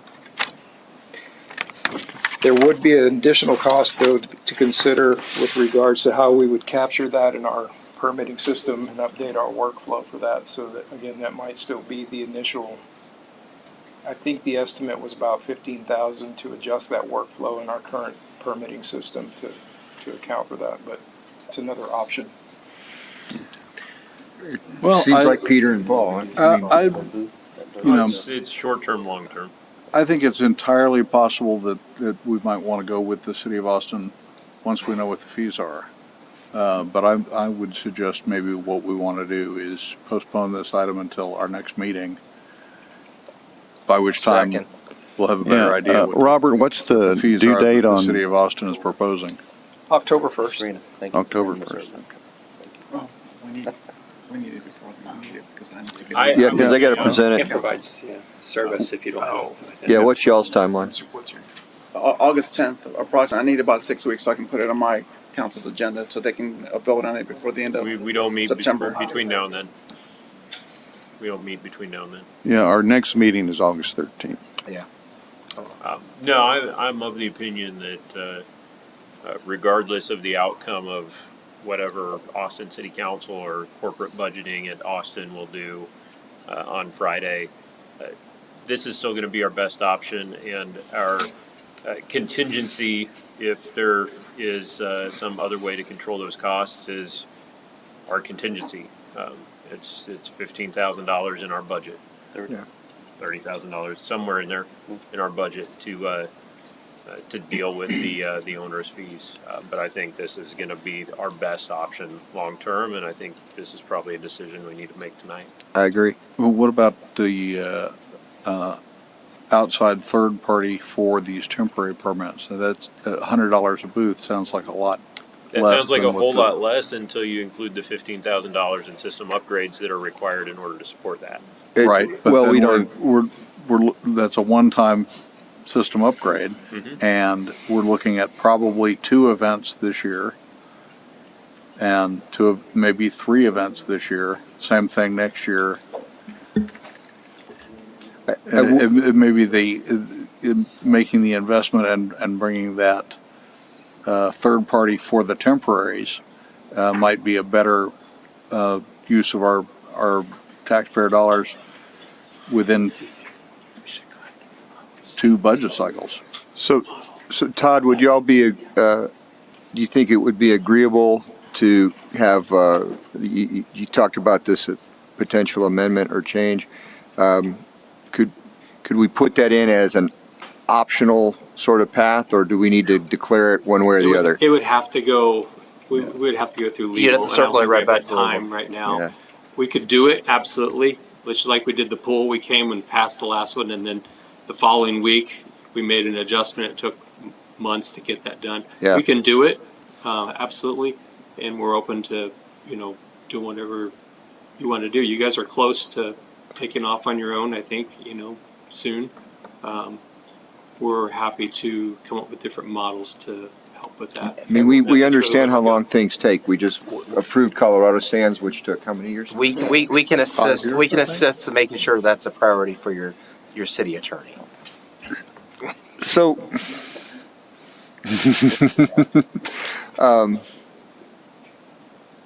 did you withdraw your motion or no? I haven't made a motion. He didn't make. Oh, I thought you were No, there was a suggesting. motion to Well, postpone, I thought. I'll go ahead and throw out the Oh, I the did say motion second. motion to approve item 7C. Is it? That's pretty- 7C is presented. Second.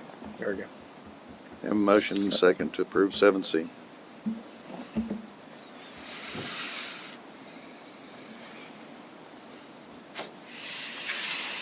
Motion carried.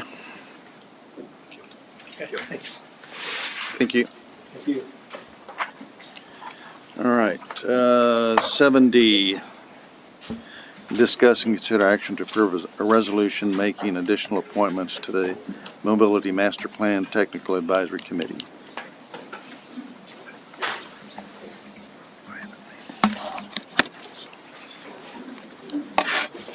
Good evening, Mayor and Council. So this is an item that we talked about at the last agenda, or at the last council meeting, and looking to have a committee appointed for the Mobility Master Plan. At the last meeting, we appointed 4.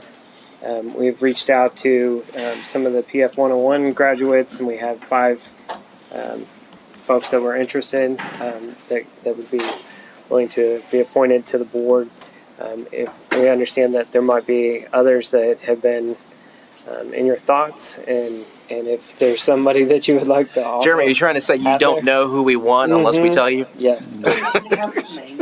I've got 2 names for my picks. Yep. So we're aware of those 2, and then we also have 5 that are listed there for PF 101. Yeah, Rudy and I, we appointed ours last meeting, right? And I sent Trista my 2 picks earlier today. Yeah, I've talked to several people, but and everybody backed out for one reason or another. Who are the 5 that you've got? I can announce, or do you have them? Can you announce them? I don't have any right now. Okay. So Brittany Mann, Sean Mann, Joan Clark, Fawn Spencer, and Lisa Wright. They were all with the PF 101 candidates. I know I've appointed Fawn to something in the past, and she did a great job. Those are all good people. Yeah. Those are all good people. And then there were 2 that you also had. So how many have officially been appointed? 4. We have 4. 4. So for the public record, the 2 that I'm appointing are Rachel Martin and Yvonne Thomas. So that's 6. And who else? That would be 7, right? So The goal was that'd be 11. 15. If we did the 5 from there, and did then the we 5 did and then these 2, that's those 7. 2, and then we And did then the that'd be 4. 11, and then So we'd be short 4. are you trying to get 15? Is that? We would be able to move fine. Form. Yeah. It's a I'm okay committee. with It that. can be as big as we want it to be. Correct. Are any of them here tonight? One that I appointed, she showed up. I told mine not to show up because it's an appointment, Okay. not an election. Yeah. That's And what All right. Doug's so demanding. He just wanted to call Jackie out, I think. August 29th is the first meeting at this August the point. 29th. We've talked about trying to bring in, because we weren't able to hit our June meeting, trying to find a way to do a Okay. July meeting, but that hasn't been scheduled yet. Okay. Yeah. The likelihood is we'll just stay with the August 29th. Council, your wishes. Motion to approve this slate as I say presented. we appoint the slate up to 11. We establish the committee at the 11 members. That gives them quorum. I don't, We establish the committee as an 11-member committee. are we okay with? I mean, that's what I say. Motion to approve the slate as presented. Second. Okay, motion and a second. Do we amend that to need to change the number of people in the? Well, it's too late. Nah, I don't know that we it's- voted it's to up to- establish yeah. it, did we? Okay, motion carried. Yeah. There'll be a committee of 11. Yeah. Okay. All right. 7E, discuss, consider action to approve a resolution of the City of Pflugerville, of the City Council of the City of Pflugerville, Texas, directing the city manager or the city manager's designee to execute all documents to institute eminent domain proceedings for the acquisition of land situated for temporary construction and utility easements in Pflugerville, Travis County, Texas, directing city attorney to initiate condemnation proceedings associated with the 15-inch North Wilbarger wastewater interceptor project. Abby. All right, good evening, Mayor, Council. Abby Morrison. Tonight, to request approval to initiate eminent domain proceedings on one parcel of land for one property owner associated with the 15-inch North Wilbarger wastewater interceptor project. The project will extend an existing interceptor line from the east side of SH 130 to the west side, just north of SH 45 and 130, allowing that area to continue to grow and develop. The easements that we need from this property owner is one temporary construction easement and one permanent utility easement. Upon speaking with the property owner has expressed grave concern that putting a manhole in this location will somehow impede the development of this land in the future if he decides to do so. Taking the property owner's concerns into consideration, the design team and project management team went back to come up with 3 alternate options, which the city would acquire more right-of-way, keeping the property more whole as requested by the property owner. The alternative options were provided to the property owner in February of this year. Since then, the communication has been minimal. While we want to continue negotiating, we feel it is necessary to initiate the eminent domain to secure the easement for the project. This is the final easement needed before we can move forward to construction. So at this time, staff recommends initiating eminent domain on parcel 1 associated with the 15-inch Wilbarger wastewater interceptor project. Amen. So is the property owner here?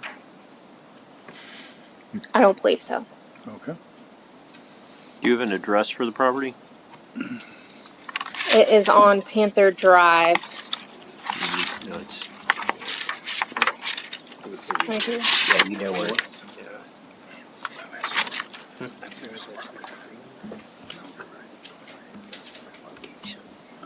Move to I actually approve. do not have a address That's for fine. him. But I can get second the that. motion.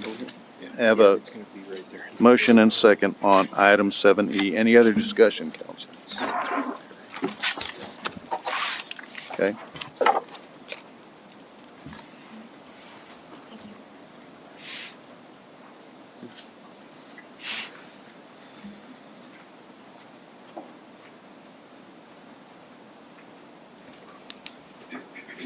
Okay, motion carried. Thank you. All right. So now we get to executive session. We will go into executive session for deliberations regarding sections 551.071, 551.087, of the Texas Government Code to discuss economic development negotiations and financial information received from businesses expanding or relocating in the city of Pflugerville and seek legal advice regarding such projects, incentives, and negotiations for project top floor. I'm also having item number 7G, discuss and consider action regarding sales tax elections in special districts. We are in executive session.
It is on. It's called House of Dragons. Drakara. Yeah, we got that. Okay, we are back from executive session. No action was taken. Everyone's still here. They are. Wow. Jackie left. Jackie got tired. She got upset at Doug. Probably. All I right. still got Gosh. Yeah, but. So we're done with 7. Yeah.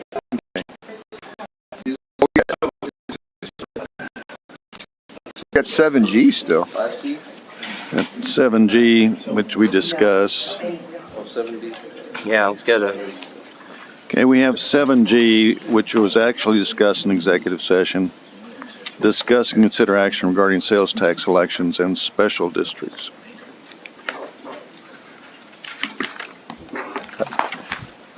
Do we need to postpone the item? Yeah. Yeah. Okay. Moving on to 5C.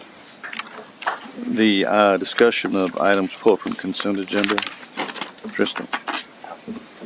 Yes, we will start with item 5C, approving an ordinance on second reading with the caption reading an ordinance of the City of Pflugerville, Texas, amending ordinance number 1203-15-02-24 of the City of Pflugerville, Texas as amended by changing the zoning designation of approximately 32.6197 acres of land out of the CS Parish Survey Number 2, abstract number 621, and the Sephram Island Survey Number 1, abstract 265, both in Travis County, Texas, from Planned Unit Development General Business 1 and Agriculture Conservation to Planned Unit Development District, to be known as the Downtown East Project Planned Unit Development, providing for repeal of conflicting ordinances, providing for severability, and providing an effective date. Mayor and council, as we've been working through the Downtown East PUD, we've also been working on subdivision plans. We've been talking about how do we look at the buildings and making sure that we're coinciding everything. So everything's at a fast pace and working through all the different plans all at once. One of the things that we've recognized is that we need to add some clarifying language into the PUD document itself, which requires us to come back and make sure that you all are okay with it, and that it would require a third reading. What this does is the proposed clarification is to add clarification to for parcel 2, which is the City Hall lot, that it would allow, it's identified to be allowed to have 5 stories. This clarification is to allow it to have no more than 80 feet in height. So as a reminder, parcel 1 has a maximum height of 85 feet within the first 170 feet. Then it drops down into the 65 feet or the 5 floors, and then the parcel 2 was the 5 floors at the 65 feet. But again, we've recognized that we need to have a little bit of grace there. So the clarifying language included in the PUD is to allow for a maximum height of 80 feet. Okay. And that's the clarifier. Nothing else has changed. Okay.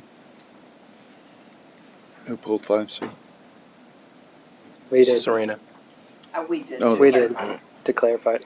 Okay. Motion approved. 5C is presented. Second. Whoa.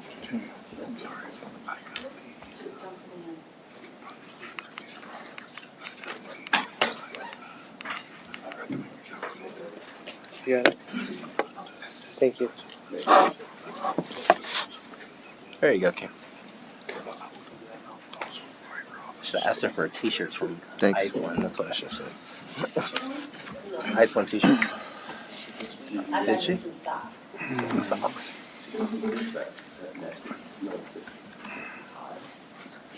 Motion carried.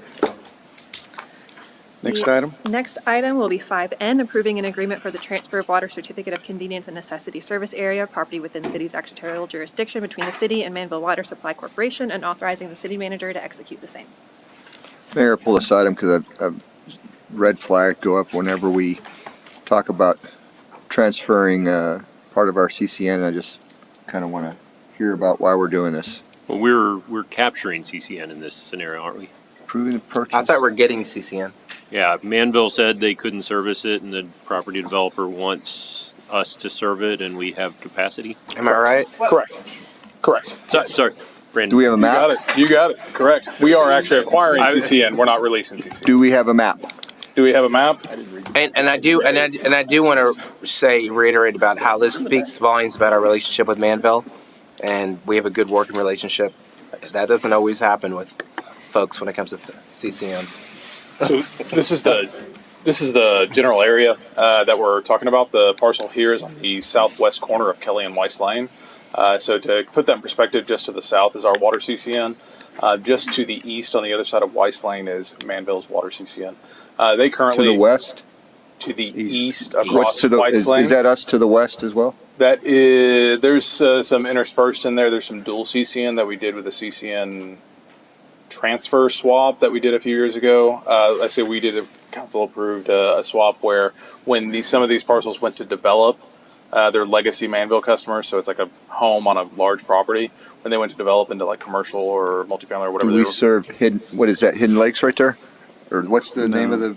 That's the reserve. The reserve on the east side? That's the reserve. No, the west. Yeah, no. On the west side is the senior center and there's a memory care senior center, independent living. Some of those. Is that Hidden Lakes? Hidden Lakes is a little bit to the south. What's the name of that place? Yeah, the south. The south and. I can't remember the name of it. But it's Anyway. the senior center. So, Okay, Hidden Lake, a little bit. So you see Tittle there on the very bottom of that map. Right. That's a portion of Hidden Lake. So Right. a little bit further south is Hidden Lake Crossing. That kind of does that weird. And that's in our ETJ anyway. That is in our ETJ, but again, that's all the area around that to the south is in our water. All right, I'm going CCN. to find the name of this place because nobody knows it. But So wait, the Villages of Hidden Lakes is in the Manville CCN, right? Villages of Hidden Lakes is in our It's- water no, CCN. no, no, Our water they're- no, CCN. they're in the water CCN. I'm in Manville. I'm in Manville. Yeah, you're. Okay. Yeah, we're in Manville. So Heritage Lakes. So Heritage Lakes, is that us? I'm trying to remember How which funny one is is Heritage Lake. It's all those little streets there that say Pleasant Bay Drive. Oh. Those, I believe, are all Manville. I'd have to double check. Those are all Manville because they're So how are we legacy getting Manville this section we don't have any adjacent? Sure. So long story short, so we have a water line down to there's a gas station Just down has there to on the east side over there. Okay. That's our water that extends all the way to there. Okay. We have a capital improvement project in order to loop the Hidden Lake area that goes up Weiss and down Kelly. Okay. That hooks the two Hidden Lakes, so to speak. We need to be able to loop that system internally because that is in our water area, which this property would actually be right in the middle of that we could And that's serve. So it's in the middle of our loop. I'm just Pretty wrapping much, my yes, head sir. around. I understand Hidden Lakes is in our CCN, but not in our city limits. That is correct, yes. Sir. Okay. Yeah. They pay. Yeah, I got that. As a matter of fact, I was just talking with somebody earlier today about that.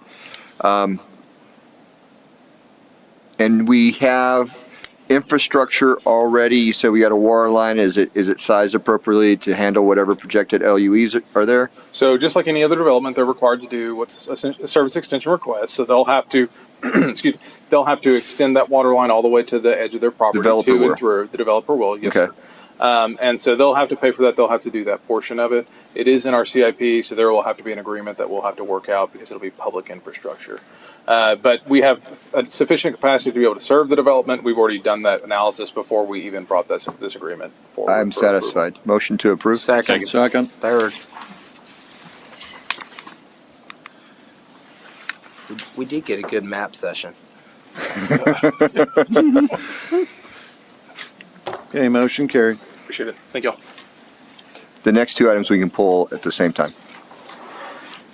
The next two items are 5U, approving the purchase and installation of a new playground, fitness equipment, shade, safety surfacing, and trail conversion at Zola Park, located at 17401 Zola Lane, in the amount of $571,785.71, and authorizing the city manager to execute the same. 5B is approving the purchase and installation of a new playground, shade, and safety surfacing at Falcon Point Splash Park, located at 1813 Tranquility Lane, in the amount of $138,155, and authorizing the city manager to execute the same. So my concern here, Mayor, is I'm trying to understand the need. I don't know who we have, but I pulled up I've never been to Zola Park, but I pulled up an image of it here on Google Earth. If you take the address that's in the packet and put it in maps, you'll find it. the Zola Park looks brand new. It's got the new style monument. It has a playground with the shade structure over the top of it. It has a jogging crushed granite trail around the perimeter of it. I don't understand why we would be spending $571,000 for playground equipment in this location. Sorry, Shane. It's okay. I'm gonna have to ask for your shirts back.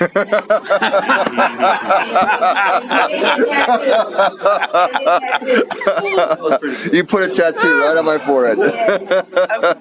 So I'm so burned. Now you're getting a Shane of my existence t-shirt instead. That's awesome. So you're absolutely right. It is a newer park. It's 12 years old, so it's newer compared to the 2015, 18, 19 type parks we've been replacing in the past. After all the parks that we've been working on, the backlog of the 20-year-old parks, the 19-year-old parks, the 18-year-old parks, some of the only parks we have left, which is incredible, which is why we're getting that number down to an average age of 5, is that almost every park now is 10 or 11 years old, which is great. 15 years is still the industry standard.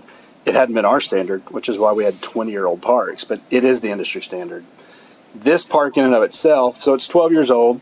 It's got a walking track, but it's DG. It's 8 foot. We're going to put a 10-foot concrete track in. I hate concrete. I hate concrete. Decomposed granite. Sorry, decomposed granite. Okay.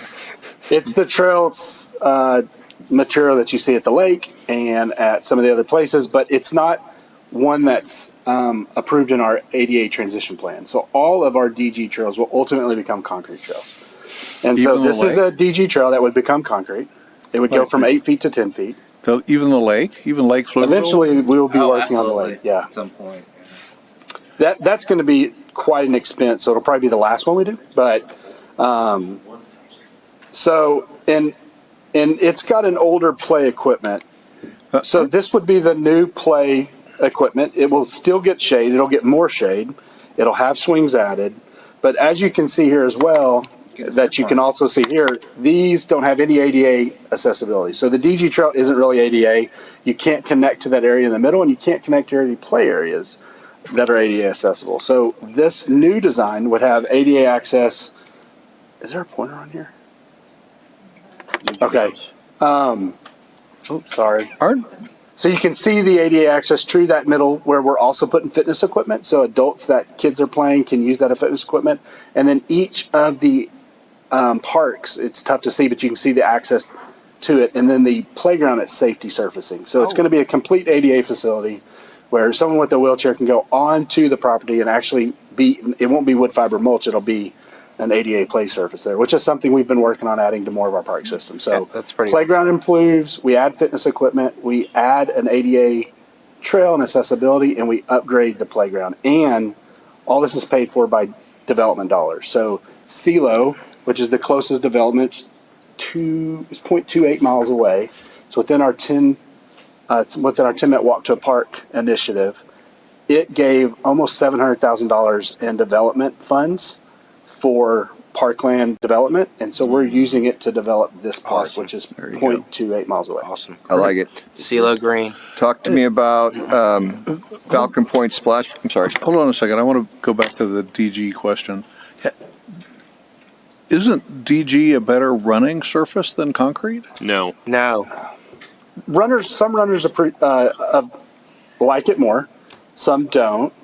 All people in strollers and wheelchairs and bikes like the concrete. Yeah, I'm thinking that this was a controversy before you were born when they were putting in the trail down at Town Lake in Austin, and that's why they have that's DG instead of concrete. Was that the runners were saying no, we don't want. I think there are some runners that really like DG. I think there are some runners that don't mind concrete. Obviously, all the folks that run like a No. You know, I like what the council whisper saying over here, Serena.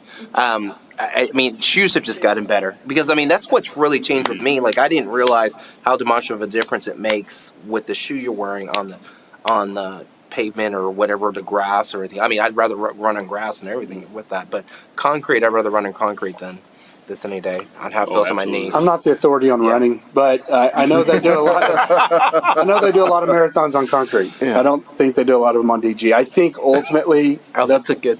The people that like DG really do like it, but concrete's where we're going, and it's making it more accessible for everyone. All right. Old school runners like DG more. No, DG is a good training media, but it's not real good for it's harder to run on. I never thought the Delta Is it Gammas harder would on be your right up. knees? I thought it was the other way around. No, it's you gotta not get better harder or shoes. easier on your I got knees. better shoes. I got Hokas. The difference on your got knees Hokas? is the difference of wear a 'em day's right wear now. on your shoes. Yeah, Hokas are comfortable. They're good. Okay. All right, we go with this? Number two. Okay. So on 5V, I'm looking at Falcon Point Splash Park. We're talking about just, new playground there too. And so is this like 11 years old or? That's 15. 15? 15 years old, and it doesn't have a lot of play value right now. It's just the swing set, and there's no shade. Most of this park is going to see an improvement with the bond program, but this area isn't. And so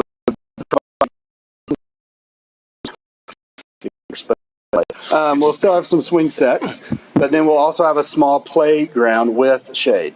And this will be the safety surfacing as well. This will have the pour and play surfacing. So being that close to our splash pad, kids would go get in that mulch swing set, then they'd carry that mulch on their feet into the splash pad. This would make this ADA surfacing where it's not going to carry over. I mean, I seem to recall standing on that splash pad a while back.